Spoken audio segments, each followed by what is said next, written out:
Hello, this is Jim Michaels with the Hickory Heights Church of Christ in Lewisburg, Tennessee. I'd like to share with you just a brief message from the Bible today. In John 8, verses 32, you realize that Jesus wants our freedom. He wants to set us free. In that verse, he said, "You shall know the truth, and the truth shall set you free." Now, what will it set us free from? Obviously, a little later in verses 34, we can see that the freedom that he desires for us to have is freedom from sin. But he said, "You shall know the truth." It's written in such a way that we can grasp it, that we can understand it, and certainly that we can believe and obey it.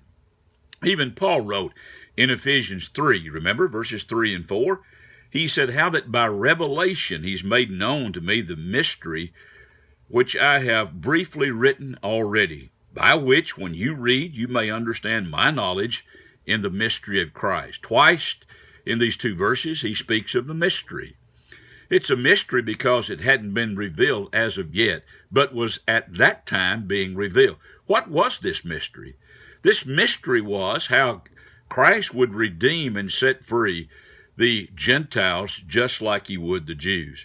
Verse 6 says that the Gentiles should be fellow heirs, he said, of the same body, the same church, the Lord's church, and partakers of his promise in Christ through the gospel.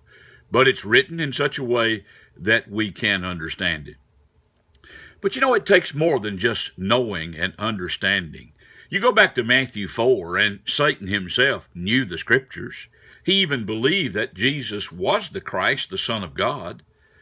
But yet we know that he was not set free from the sins that he was guilty of because he wouldn't obey the Lord. In Matthew 7, you remember, in verses 21, Jesus says, "Not everyone who says unto me, Lord, Lord, shall enter the kingdom of heaven, but he who does the will of my Father which is in heaven." So it takes obedience to his will.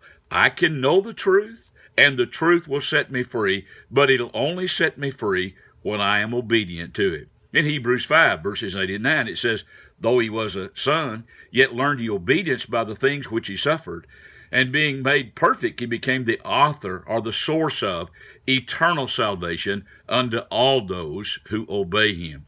But what if I refuse to obey him? Then he will not set me free. I cannot have freedom from my sin. I have to know the truth, believe the truth, but I also have to be obedient to it. I have to do what he tells me to do. He said, "If you love me, keep my commandments." I like what the American Standard says. He said, "If you love me, you will keep my commandments," in John 14, verses 15. So freedom is desired, freedom from sin, and we can be set free from sin by believing and obeying the truth. I hope the lesson has been of some benefit to you. Thank you so much for listening. Have a great day.